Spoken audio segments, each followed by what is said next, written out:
Pikiran kita itu alat paling canggih yang kita punya. Dia bisa menciptakan karya seni yang luar biasa, atau sebaliknya, senjata pemusnah. Tapi anehnya, pikiran kita ini datang tanpa buku panduan. Nah, dalam ulasan kali ini, kita akan intip beberapa halaman kunci dari buku panduan yang hilang itu, yang terinspirasi dari buku Mind Under Microscope. Siap buat jadi operator pikiran yang lebih jago? Pernah nggak sih ngerasa susah banget, bahkan kayaknya gagal total waktu coba ngendaliin pikiran sendiri? Kita udah netepin tujuan, bikin rencana, entah kenapa pikiran kita malah kayak punya maunya sendiri, belok ke arah lain. Kalau iya, tenang, Anda nggak sendirian. Ini pengalaman yang manusiawi banget kok. Gimana? Kena banget kan analoginya? Pikiran kita itu, ya ampun, jauh lebih canggih dari mobil manapun. Jadi masuk akal banget kalau kita perlu belajar nyetir dulu sebelum bisa pakai secara maksimal. Yuk kita coba buka kap mesinnya dan lihat cara kerjanya. Jadi, operator pertama yang mesti kita kenal tuh apa sih? Ternyata di kepala kita ini ada dua kapten yang bekerja dan seringnya kita nggak sadar. Mari kita kenalan sama mereka. Coba deh bayangin, pikiran sadar kita itu kayak RAM komputer. Kapasitasnya kecil, cuma nampung apa yang lagi kita fokusin saat ini aja. Nah, di sisi lain, pikiran bawah sadar kita itu adalah hard drive raksasa. Penyimpanannya masif banget, ngejalanin semua proses di latar belakang, kayak kebiasaan, keyakinan, sampai fungsi tubuh otomatis. Sebagian besar hidup kita ya, dijalankan sama si hard drive ini. Nah, ini nih poin yang krusial banget. Si hard drive raksasa ini ternyata nggak ngerti logika. Bahasa utama yang dia pakai adalah gambar dan emosi. Inilah kenapa kalau kita cuma ngomong afirmasi logis, seringnya mental. Tapi begitu kita pakai visualisasi yang emosional, wah, itu bisa mengubah segalanya.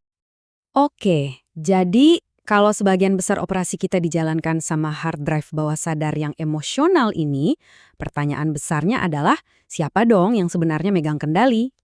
Jawabannya ada di sistem operasi yang nggak kelihatan, yang namanya sistem kepercayaan. Anggap aja, ini kayak kacamata yang kita pakai buat ngelihat dunia. Kacamata ini secara otomatis nyaring semua yang kita alami. Dan ini cara paling gampang buat ngertinya. Keyakinan itu pelatihnya. Mereka lah yang nentuin strategi, tujuan, dan kenapa dibalik semua tindakan kita.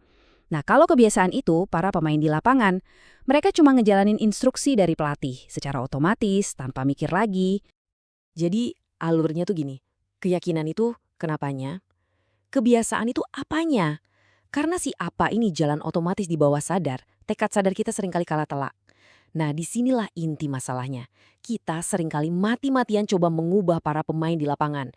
Padahal yang seharusnya kita ajak ngobrol itu ya pelatihnya. Oke, cukup teorinya. Sekarang bagian yang paling seru. Gimana caranya kita meretas sistem ini? Kabar baiknya, metodenya itu jauh lebih sederhana dari yang kita bayangin loh. Kuncinya tuh gini, kita nggak bisa maksa perubahan kepikiran bawah sadar. Dia pasti bakal ngelawan. Kita harus, kutip, menipunya dengan cerdas. Pikiran bawah sadar itu nolak perubahan besar. Tapi dia bahkan nggak akan sadar sama perubahan yang kecil banget. Nah, disitulah celahnya.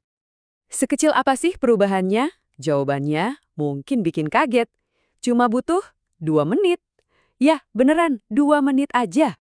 Yuk kita bedah bareng aturan 2 menit ini. Pertama, pilih satu kebiasaan, misalnya baca buku.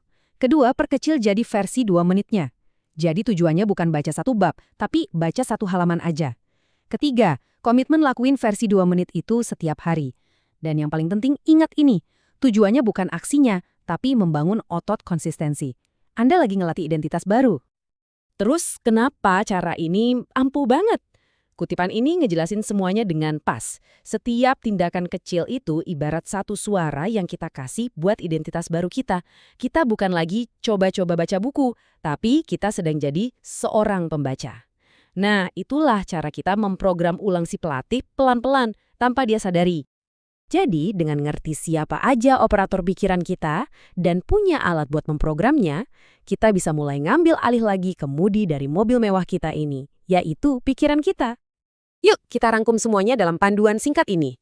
Pertama, ingat, pikiran itu alat, jadi pelajari cara kerjanya. Kedua, keyakinan itu bosnya kebiasaan, Jadi mulailah pertanyakan keyakinan Anda pelan-pelan. Ketiga, bikin perubahan jadi gampang banget pakai aturan 2 menit. Dan yang terakhir, konsistensi adalah kuncinya, jadi fokus aja untuk hadir setiap hari. Sekarang, Anda udah punya beberapa perkakas dasar dari buku manual pikiran Anda. Pertanyaannya bukan lagi bisa nggak ya saya berubah. Pertanyaannya sekarang adalah, maukah Anda mulai membangun pikiran yang lebih baik mulai hari ini?